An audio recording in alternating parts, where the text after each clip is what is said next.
Hey everyone, it's Kaylee. What's up and welcome back to my YouTube channel. So lately I've been doing a lot of makeup videos and I want to get on this plant routine again because I do have a lot of plants. I have been selling them on Etsy.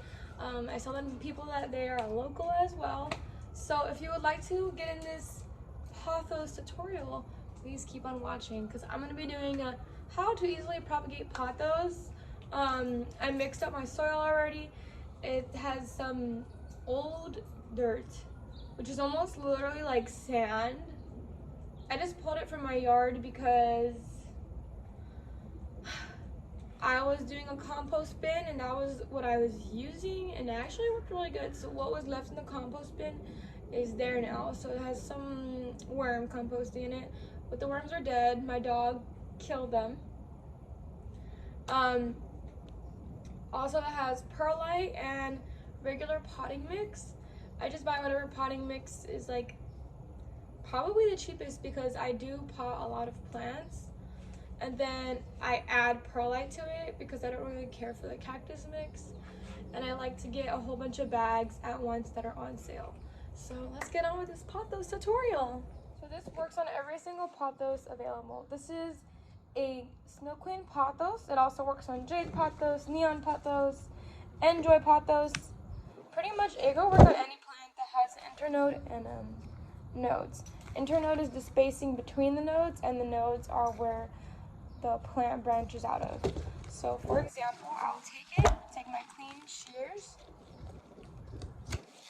and then I'll cut this right here. This has 1, 2, 3, 4, 5, 6, 7 nodes. I would say cut this one with this one, just because this is a newer node. It might not be as strong as the other ones. So I would say you could plant them or you could put them in water. My easiest way to plant it is put it in soil and then just make sure the soil stays very hydrated. You do not want to make the soil super drenched because you could also make the stem rot, but you also want to have a very airy soil mixture. My soil mixture probably has around 50 to 60% of perlite and then a lot of soil. More, I say half and half. I like to have a very airy mixture because I do try to water my plants every other day or every like 3 days because I do like to clean off my leaves and stuff like that.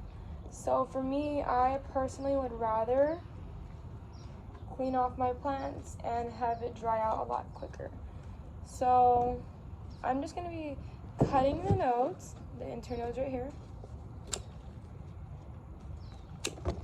And you're going to want to cut enough to make this pot full. So we're just going to be putting them in the soil, and it looks pretty dumb like this, but don't worry, in about 2 weeks you'll start seeing new shoots. I like pothos because they're very easy to grow. They grow super quick.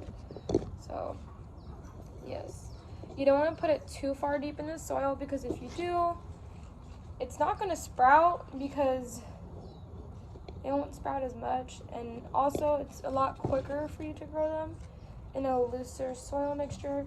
So basically I'm going to cut enough nodes to stick them in the pot so when they grow I get a full plant.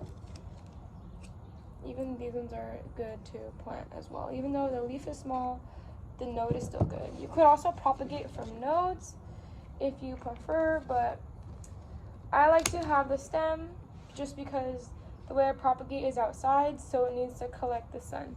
So if you want to cut right here because the node is too long. So this is what happens when you don't prune them enough. The internodes will become a lot longer, and if you prune them more often than not, the actual stem will come a lot closer. And then this, I would just use this whole part right here.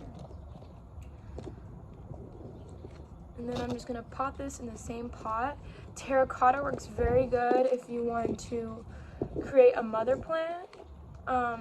If you also want to sell, you could also use terracotta pots too, but for selling purposes, I would recommend more plastic pots because they are cheaper, and if you do ship, they're not heavy.